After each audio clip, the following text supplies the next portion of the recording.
Takulandirani pano pa Malawi Live Today. Ifeyo ayute muzolinga zathu ndi zitatu: kuthesa njala kudzera ku manifesto athu, komanso kuchita promote achinyamata kuti akhala adzozidalira pa iwoka, komanso kuonesesa kunena kuti mdziko muno tikhale anthu ozidalira pa ife tokha.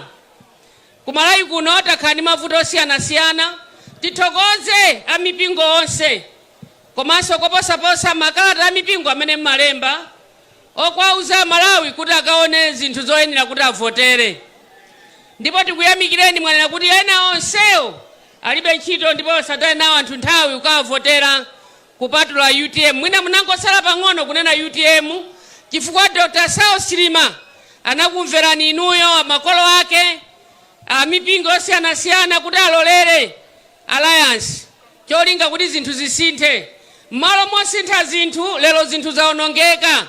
Tikupempheni kuti nonse amipingo osiyanasiyana komanso makolo athu osiyanasiyana maso anu akhale ku UTM pansi pa usogolero wa Dr. Kabambe amene atisogolere pa 16 September pano, kuti Malawi zimene ife tinafuna kuti tikuchitireni kudzera kwa Dr. Saulos Chilima ng'ono wake uyu achite zonsezo ni manifesto onse a UTM amene ife tili nawo. Ife lero siku la lero timayembekezera kuti anthu mmene anabwera ku Mzuzu ngakhale amathawa popita ngati ziko silawo anasiya mapotiho. Tazungulira misewu yonse ngakhale ku Luwinga uko kuli potiho. Timayembekezera kuti ndalama zimene amapereka anthu amakoswese mwawo kumana amakuti akuchita konzati achinyamata, timayembekezera kuti ndalama zimenezo akakwirira zenje limene lija. Koma malo moti akwirire zenje limene lija ananamiza kuti akumana ndi achinyamata ku Mzuzu, koma atatenga anthu akukoswese kwawo kuti apase ndalama malo mopereka ndalama kwa chinyamata a Mzuzu muno. Komanso timayembekezera kuti mmene mabwera kuno ndege imene inagwa kuchikangawa chakanayinyamula imene ija akaisiye pa airport, anthu azizo kuti airport ndi imeneyo, ataona ndege yomwe yophwanyika yokha chifukwa anthu kumalawi kuno sadziwa kuti ku Mzuzu kuli airport. Timayembekezera kuti ndege imene ija yochokera kuchikangawa akanayisiya pa airport imene akuphwamapo dambo sandi ali pamene paja malo moika kwale akuikapo dambo sandi ndikumanena kuti ndi airport. Timayembekezera kuti mmene amabwera kuno ayima pa Mzuzu paja pa Nzimba kuti amalizise university imene ija, chifukwa mmene amamusiya Chilima kuti agwire ntchito, mmene amapereka chifunga kuchikangawa kuti chinyamule ndege imene inatenga Chilima. Amayembekezera kuti mwina ntchito zimene Chilima kanagwira amalizisa ndiwo, koma lepera university osayipanga mpaka na lero. Ino anthu aku Nzimba ndi mafumu onse tikamana mizidwa siku la lero ndikanakondwera kuti we are supposed to make a decision, because Mombela University, there is no Mombela University there. And from there we are supposed to make a decision not to vote for MCP but vote for UTM, the ones who are supposed to implement manifesto a UTM. Timayembekezera kuti mmene anabwera muno kuno akamalizisa nsewu mmene ananena wanyika wopita kuonyika kumapita songakhala kuchitipa zonsezo palibe. Timayembekezeranso kuti mmene amafika kuno anthu alandira zitukuko misewu imene ya ing'ono mu town ya Mzuzu, komanso apereka ma business ananena paja kuti apereka $dollars kwa mavenda. Timayembekezera kuti mavenda oyambirira amene alandire $dollars ndi anthu aku Mzuzu, koma zonsezo zatani zalephereka.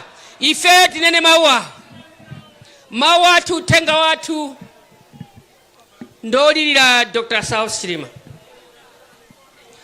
President athu tabwera kuno kuzapempha mzimu wanu, zolinga zanu zimene munali nawo zopitisa pasogolo chipani cha UTM zafera pa njira chifukwa cha anthu oyipa. Ndipo ndi chikhulupiriro kuti muli nafe pompano. Tingokupemphani pamene mmafuna kukuza chipani cha UTM, tabwera pano ndi mwana wanu ni ng'ono wanu Dr. Kabambe. Chimangeni chipani chipite pasogolo, mdaliseni Dr. Kabambe, ntchito zanu azipitirire zimene mmafuna kuti muchite. Inu a president athu mzimu wanu mbapena ukupuma kumene Mulungu analola kuti akutengeni. Tikupempheni kuti zolinga zanu zimene munafuna Dr. Kabambe apitirize manifesto anu onse, komanso tikupempheni pali ena momuno ngakhale ku Mzuzu kuno amene amakususukirani nakudyerani ndalama zanu nanena kuti ali pambuyo panu. Lero akuthawani chifukwa kuti munamwalira. Pali ena amene munatenga kukhala chifupi nanu nimwapasa dzina komanso ndakhala anthu odziwika m'Malawi muno. Lero adakuberani ndalama zanu akuthawani chifukwa kuti mwamwalira. Pali ena amene anakulolani inuyo kuti mugonje mukhulupirire monga munthu okhulupirira Mulungu kuti mugonje mumvere. Lero ayiwala azibusa ena tikuwadziwa ena sopemphera tikuwadziwa. Lero akuti kwanani inu tingokupemphani kumene mukupumula inu a president athu mzimu wanu use mumtendere. Chipani chanu ndichi mukakhale nafe nthawi zonse ndipo cholinga chanu munali choti chipani chiwine ndipo tipereke zofunikira kwa anthu. Tikupempheni mizimu ya mzimu wanu uyende pena paliponse m'Malawi muno koyambirira kuno ku Mzuzu kumakalonga kuchitipa kunkhatabe kukasungu komanso kunkhatokota kusalima kudeza komanso kumangochi kumachinga kuphalombe kumulanje kucholo kuchikwawa kunsanje mwanza neno komanso mupitirire kunchinji kulilongwe deza lilongwe nchisi komanso mupitirenso ngakhale kudowa. Mulungu mulandire mzimu wa Dr. Saulos Chilima pamene mukutukula chipani cha UTM kupita pena paliponse ndi zolinga zake zonse kuti zikapherezeke. Inu Mulungu mukachite nawo onse amene sanakhulupirike pamaso pa Chilima. Mukachite nawo onse amene anatenga nawo gawo pa imfa ya Chilima. Mukachite nawo onse amene akuchitira zoyipa Chilima komanso kuchitira chipani cha UTM zoyipa. Mukachite nawo onse amene akusakasaka anthu a UTM amene akukutukula chipani chawo.